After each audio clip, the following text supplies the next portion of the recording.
नमस्कार दोस्तों, मेरे YouTube चैनल TVS पामिस्ट्री में आप सभी का बहुत बहुत स्वागत है। दोस्तों, सरकारी नौकरी, सरकारी नौकरशाह, यह शब्द जब भी माइंड में आते हैं तो एक बहुत अच्छा जीवन माना जाता है ऐसे लोगों का, सरकारी नौकरी वालों का, सरकारी नौकरशाह का।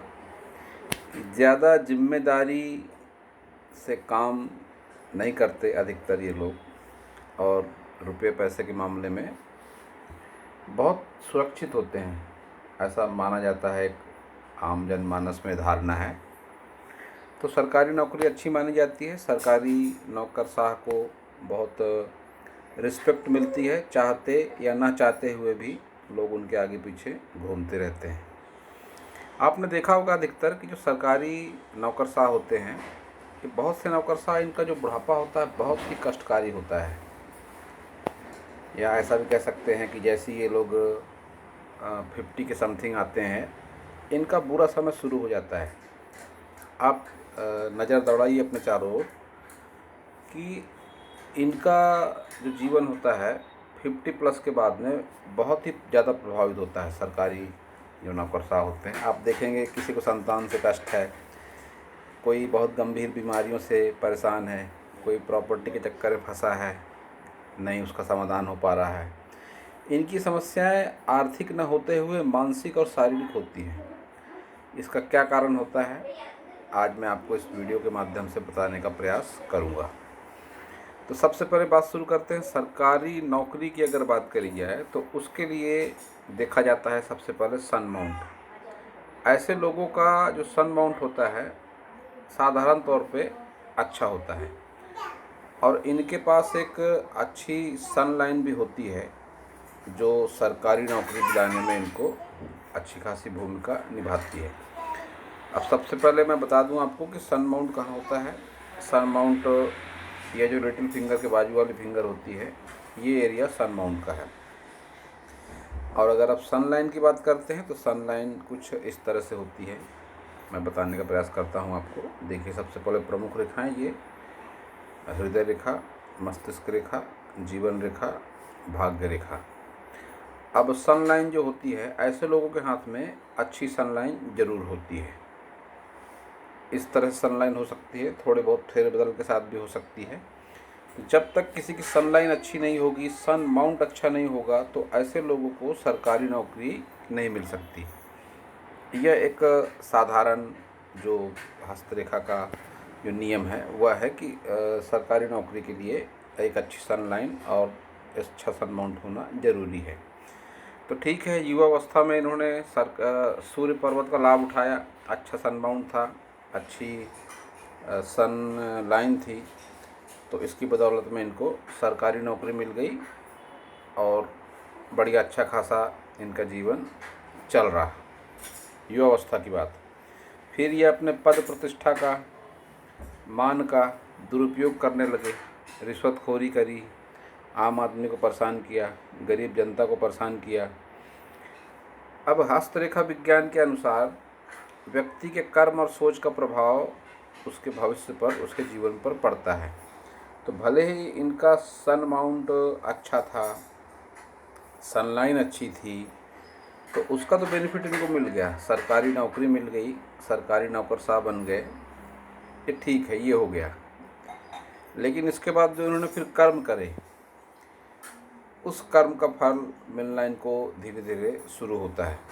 अब कर्म की अगर बात करते हैं तो कर्म जरूरी नहीं कि सभी नौकरशाह बुरे कर्म करते हैं। यह वीडियो उनके लिए है जो बुरे कर्म करते हैं। बुरे कर्म का मतलब रिश्वतखोरी, आम जनता को तकलीफ देना, अपने मान प्रतिष्ठा का गलत फ़ायदा उठाना।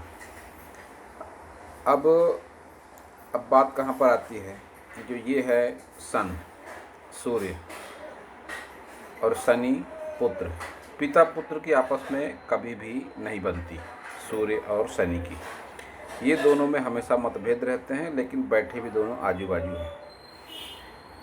और शनि को न्याय का देवता माना जाता है, यह बात आप भी जानते होंगे। शनि को न्याय का देवता माना जाता है। इनका न्याय शनि ही करता है। और शनि की एक लाइन में ही होते हैं केतु और राहु। राहु, केतु, शनि, यह तीनों ही मित्र हैं। शनि का कहना मानते हैं राहु और केतु, बहुत घनिष्ठ मित्र हैं तीनों। और ये फिर तीनों मिलकर ऐसा खेल बिगाड़ते हैं उस व्यक्ति का जो बुरे कर्म करते हैं, सरकारी नौकरी वाले, कि फिर उनका न्याय ऐसा समझिए आपकी बढ़ती उम्र के साथ ही न्याय होता है उनका, और उनका बुढ़ापा इस कदर कष्टकारी हो जाता है कि पैसा प्रॉब्लम उनका नहीं होता है, क्योंकि रिटायर भी अगर ये लोग हो गए तो अच्छी खासी पेंशन मिलती है ऐसे लोगों को, और अच्छा खासा एक बड़ा अमाउंट भी मिलता है जब ये लोग रिटायर होते हैं, तो पैसा प्रॉब्लम इनका नहीं होता। लेकिन जो दूसरी समस्याएं मैंने बताई, आपने देखा होगा, कई बार आपने सुना होगा, जो पुलिस वाले होते हैं, भ्रष्ट पुलिस वाले, इनका एक युवा पुत्र मर गया एक्सीडेंट में, पुत्री के साथ कुछ हो गया, छोड़ छाड़ के किसी गैर मर्द के साथ भाग गई, बीवी के साथ कुछ ऐसी ही घटना हो गई, संबंधों को लेकर किसी और से अवैध संबंध हो गया, या बीमारी के चलते परेशान है। ये सब जो प्रकोप होता है इनके जीवन में, यह राहु, केतु और शनि ही देते हैं, तीनों मिलकर।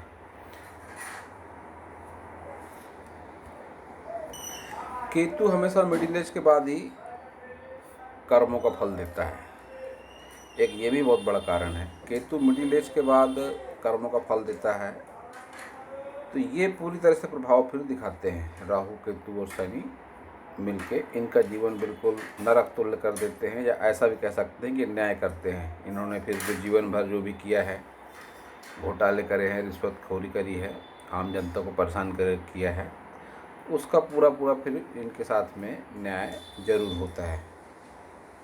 और फिर इसमें सूर्य कुछ नहीं कहता।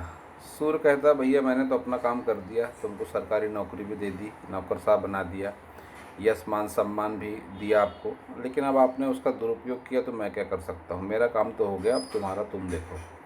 तो सूर्य कुछ नहीं कहता फिर इसमें, बल्कि उल्टा फिर उसके भी विपरीत परिणाम मिलने लगते हैं। इनकी मान प्रतिष्ठा में हानि होती है, सनलाइन इनकी फिर दूषित हो जाती है।